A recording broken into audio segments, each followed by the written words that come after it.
Welcome back to It's Haunted, What Now? I'm your host, Lainey. Before we get started, I just want to say a thank you for your understanding and your patience. I know our scheduled releases have come a few days after they're due, and that's because there's a lot going on in my personal life, and things are just kind of crazy, so I appreciate you all hanging in there. I especially am thankful to anyone who supports the show by liking, listening, subscribing, giving us a rating and review. It all makes a difference, and it honestly parts the clouds in my very cloudy day, what seems to be a lot of cloudy days, but I appreciate you, and I just wanted to say thank you again for your patience. It's bad enough feeling like you're being watched or followed by an actual living, breathing person. Whether it's walking past the same person too many times at the grocery store, someone getting off at the same bus stop as you, or turning just in time to see a stranger in a crowd look away from you. Most of the time, that sort of thing can be written off as coincidence, especially if you get home safely and never see the person again. But what about when whoever or whatever is tracing your footsteps doesn't have a face to put to it? How do you shake off the urge to look over your shoulder when, regardless of whether or not you are being watched, nothing is going to be there? The stories we have for you in this episode feature a number of faceless followers and lead to one final question. If you don't know what's following you, how will you ever know if they've stopped? Okay, ready to get spooked?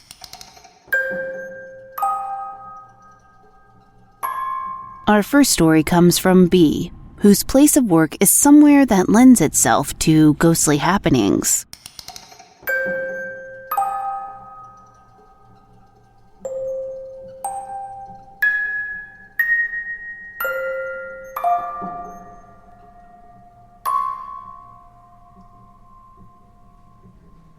I work in death care at a combination location funeral home, meaning that we have a funeral home, cemetery, and crematorium all on site.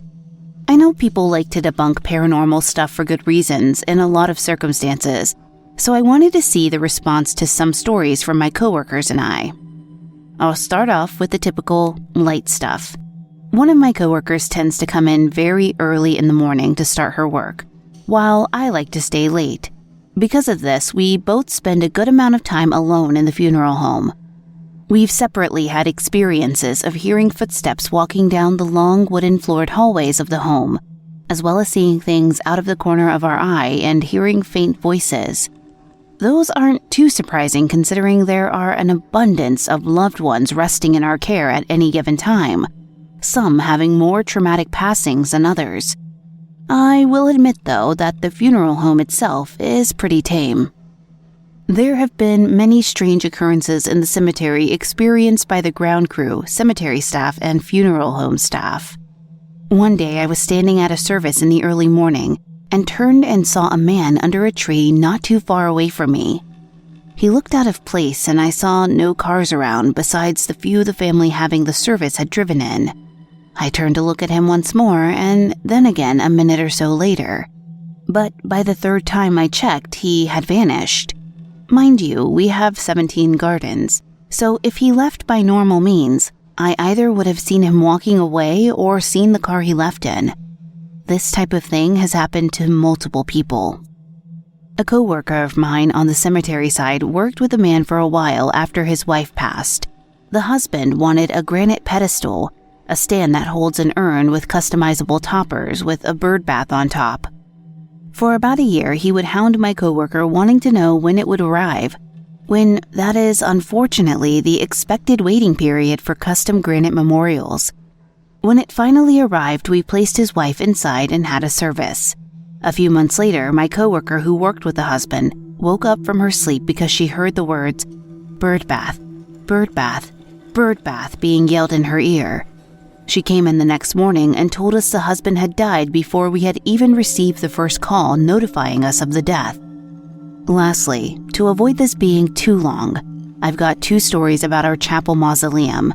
It is the only mausoleum on site with an interior, with large stained glass windows and rows of chairs to sit and visit loved ones or for when services are held inside.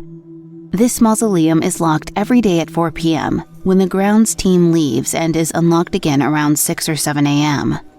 One morning, one of the guys walked into the mausoleum after unlocking it to turn on the lights and saw a woman sitting in one of the chairs by the windows facing away from him. He freaked out and walked out to call the superintendent.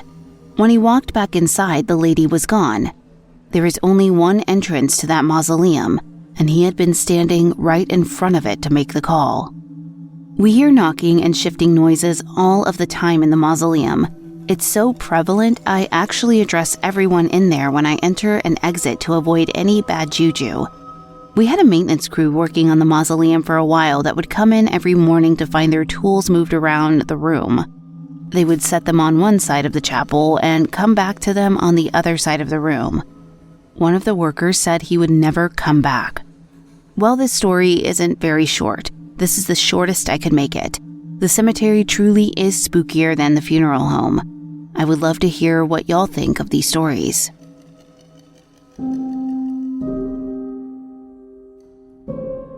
It's incredible to me that for some people like B, paranormal experiences are just part and parcel of everyday life.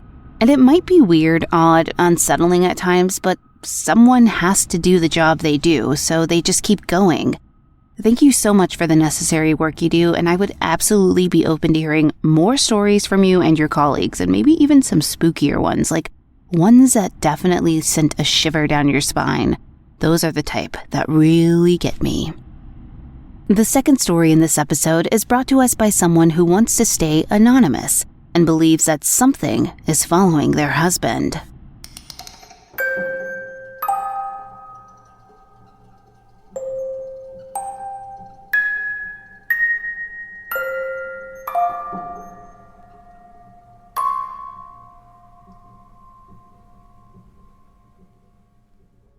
Stay with me. This began before my husband and I met. Weird things started happening to him when he moved into an old rental home. Objects being moved and finding them in different spots. Having to keep heaters on in the summer. Waking up in the middle of the night to what sounded like someone walking into his front door. Investigating and finding nothing. Knocking, things falling over, and footstep sounds when nobody else was there. It all came to a head when he found black handprints on the attic door, which was above his bed. Where we live, attic doors are normally on the ceiling and they pull down, so it would have been difficult to reach the door. He decided that was just too creepy and stayed the night at a friend's house. Everything was fine and he left the next day. Later that day, his friends called him asking if he was messing with them. Obviously, he was confused. They said they found black handprints around their attic door, and really nothing could explain it. He finally decided to move and moved into a second-floor apartment. Everything was fine for a few weeks. Then he came home one day, but before he could get to his front door, his neighbors asked if he had a roommate. Confused by this question, he said, "No, it's just me, why?" They said it sounded like someone had been going in and out of the apartment all day, stomping around and slamming the front door. He just assumed maybe it was maintenance because they lived in older apartments. He walks in to find more black handprints and smudges all around the inside of the door and entryway walls. Thankfully, his neighbor downstairs is a religious woman, so she blessed the apartment and nothing more happened there. That's when we met and started dating. We fell in love, blah, blah, blah. I moved in and I never experienced anything, but I definitely believed him because I myself experienced a lot of paranormal activity growing up. We eventually moved because he got a promotion and his job relocated him. We thought nothing more of this weird spirit. We finally settled in and everything was going great. One day I was home by myself with the dogs. Our house had a downstairs with half being a garage and the other half being what I would call a man cave, which had tile floors and rock walls and a cabin-looking bar. It was very echoey down there because we didn't use it, so it was basically an empty room. From upstairs, I heard what sounded like things being thrown. I could hear the bouncing of the object hitting the floor. It only lasted about 30 seconds. I thought someone had broken in, so I locked the door that leads down there, and for extra measure, I shoved a chair under the door handle. I knew my husband was getting home soon, so I just sat on the couch in silence watching the door, watching for movement and listening for more noise. Nothing. He got home and checked it out. Again, nothing. Nothing on the floor, nothing to identify what could have made that sound. We let it go and moved past it. Everything goes back to normal. A few weeks passed, and he had been in bed for about 10 minutes while I was still awake in the living room.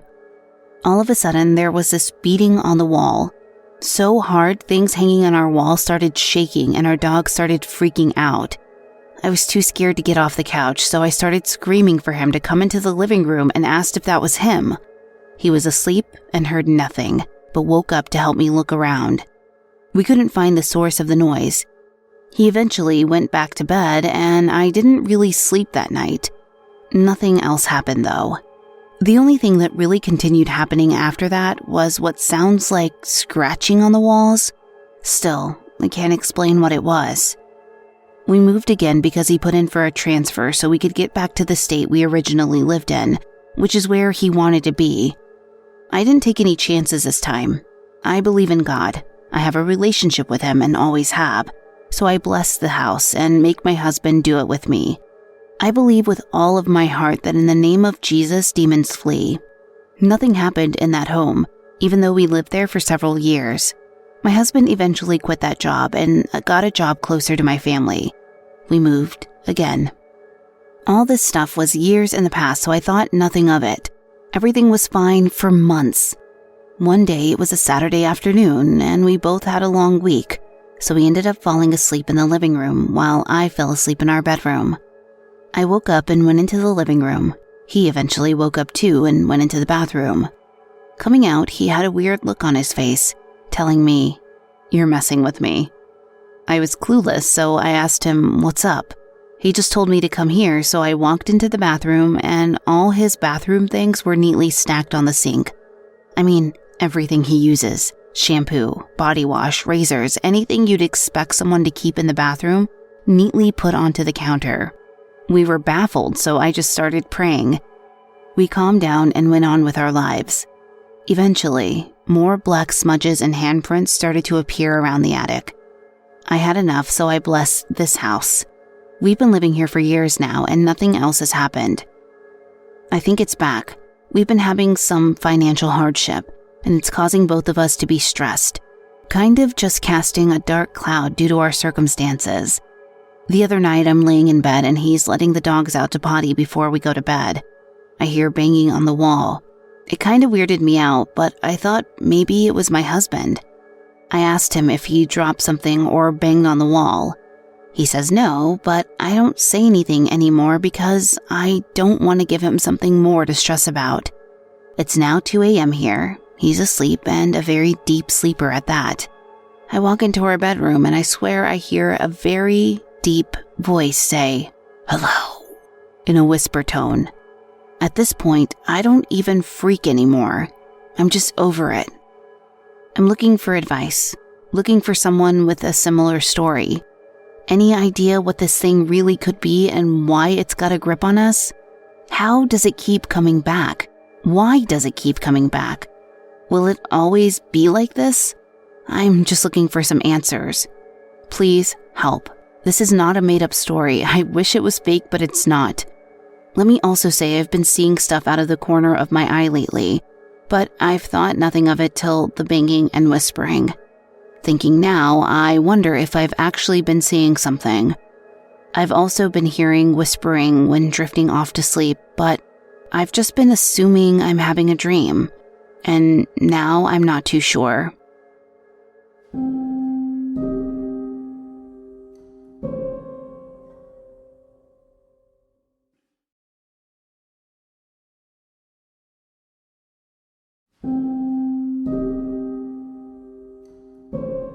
In reading this, I definitely feel the fear and the uncertainty, and especially mentioning the dark cloud that feels kind of like it's hovering over you.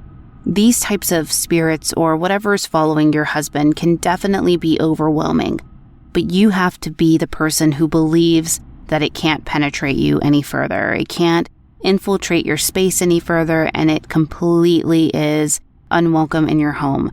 It's worked in the past for you, and I think because of the hardships that you've been going through, your faith has wavered a little bit. Maybe you've questioned things and you've thought, oh wow, but I get it. And I want to say that this community is really wonderful and really great, and there definitely is assistance for you, even faith-based assistance. Like, go to your local church, ask a pastor to come. You know, if you believe in Christ and you're a Christian, then you believe that the man of the cloth has some more pull than maybe you do.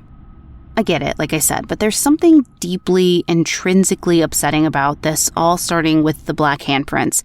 And those coming back so many years and houses later, it seems like it's definitely attracted to your husband and now you, because you're more susceptible and more vulnerable because you're trying to protect him from things, which I totally get. I do the same thing. Now, it seems, like I said, that the blessing of the house worked to keep whatever it was away. So maybe make it a habit, do it more frequently. I bless my house basically every new moon because, for me, new moons, new beginnings, I do a whole spiel. And feel free to incorporate other practices, right? So I use Palo Santo. Don't be afraid to experiment in that way to kind of protect your home and bring in more things. If there's people you can trust who are of the same faith you are, maybe reach out and see if they can join you in blessing the home, doing like a prayer circle or something. But either way, good luck. Our third story is from Nancy, who reached out to us via email to share the strange experiences she had in her home this past year.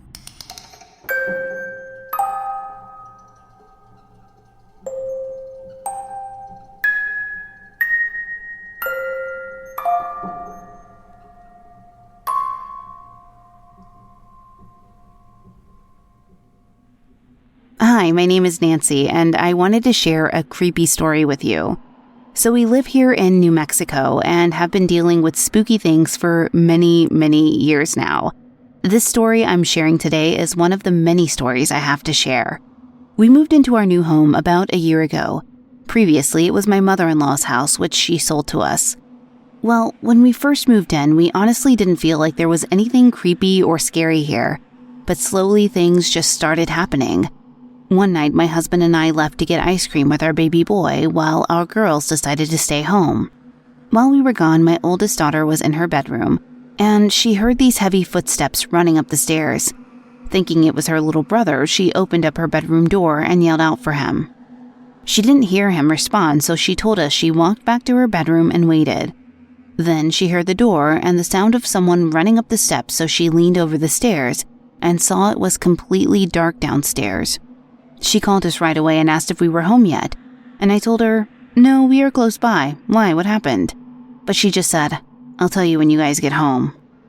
That incident passed, and the next one we had was when my mother-in-law was visiting us.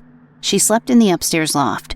She said she saw my oldest come out of her bedroom and go to the bathroom, but when my daughter exited the bedroom, she saw a black shadow following her. The black shadow quickly turned and came up to the sofa bed my mother-in-law was laying in. And of course, she got spooked and closed her eyes. But she said when she started praying, she opened her eyes and it was gone. That same night, she mentioned she wasn't able to sleep because she kept hearing someone whispering back and forth. Another time, we were all here celebrating Thanksgiving with the family, and we were all talking in the dining area when we all saw a black shadow walk from the garage door to the front living area. We all just looked at one another in disbelief because we all witnessed this. What's crazy is my son, who is now 4, is always telling us that there is someone in the dark and he's scary. We just try to comfort him and tell him there isn't anything there to be afraid of. But as a parent, what can you do? I've blessed our home twice and still things tend to occur. My oldest also tells me there are some nights she's woken up and seen someone kneeling down in the corner of her bedroom. She says it's a girl with a white nightgown, and the girl will look up and zoom straight towards my daughter's bed. She'll scream, and we head to her room, and she tells us what happened. And of course, all we can do is comfort her.